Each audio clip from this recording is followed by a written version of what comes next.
निर्माण में विधानमंडलों की भूमिका पर मंथन। राष्ट्रमंडल संसदीय संघ इंडिया रीजन जोन 2 सम्मेलन का दूसरा दिन आज। सीएम नाजिम सैनी बोले, ये सम्मेलन हमारे लिए महत्वपूर्ण है। विकसित भारत के लक्ष्य की ओर अग्रसर करेगा सम्मेलन। सीएम ने कहा, हमारा लक्ष्य आर्थिक रूप से समृद्ध भारत नहीं, अवसर देने वाला हो। हमारा लक्ष्य 2047 तक हरियाणा को भी विकसित करना है। आज हम ऐतिहासिक संकल्प के लिए एकत्रित हुए हैं। दुनिया के अंदर बहुत कुछ बदल रहा है। स्पीकर ओम बिरला ने कहा कि हम लंबे समय की नीतियां बनाकर आगे बढ़ रहे हैं। हमारा संकल्प बड़ा, हर क्षेत्र में बदलाव लाना होगा।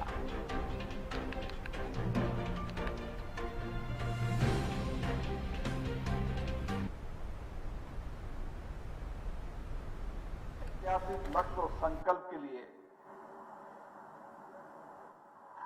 यहां एकत्रित हुए हैं और इस 2 दिन की चर्चा संवाद से साझे प्रयासों से, साझी कार्य योजना से और भविष्य के अंदर अपने अपने राज्य की विधानसभाओं के अंदर अपने राज्य के विकसित राज्य के संकल्प के साथ विकसित भारत के संकल्प के लिए सामूहिक प्रयासों के लिए और सामूहिक संकल्प के लिए यहां एकत्रित हुए हैं।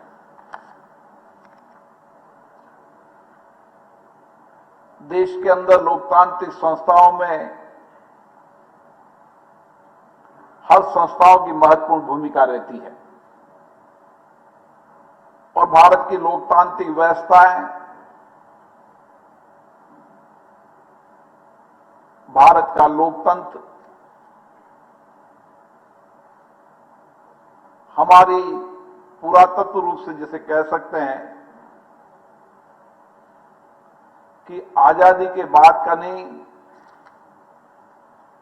आजादी के पहले हर कालखंड के अंदर समय समय पर हमने लोकतांत्रिक व्यवस्थाओं से निर्णय प्रयास करते हुए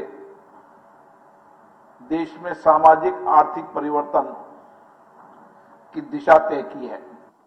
हरियाणा विधानसभा का यह सदन इस राष्ट्रीय सम्मेलन का साक्षी बन रहा है।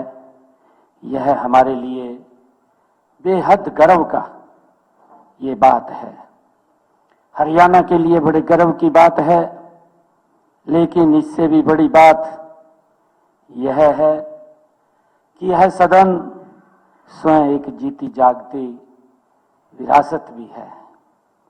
इन दीवारों ने पिछले 6 दशकों में लोकतंत्र की अनेक गाथाएं सुनी हैं।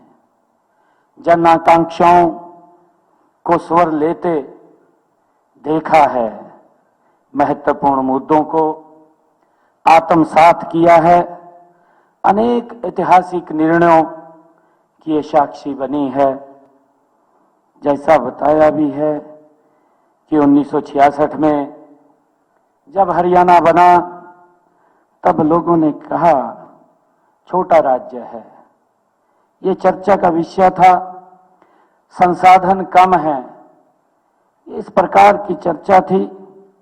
रास्ता कठिन है, लेकिन हरियाणा की इस मिट्टी का स्वभाव ही कुछ और है। यह वही धरती है जहां अर्जुन को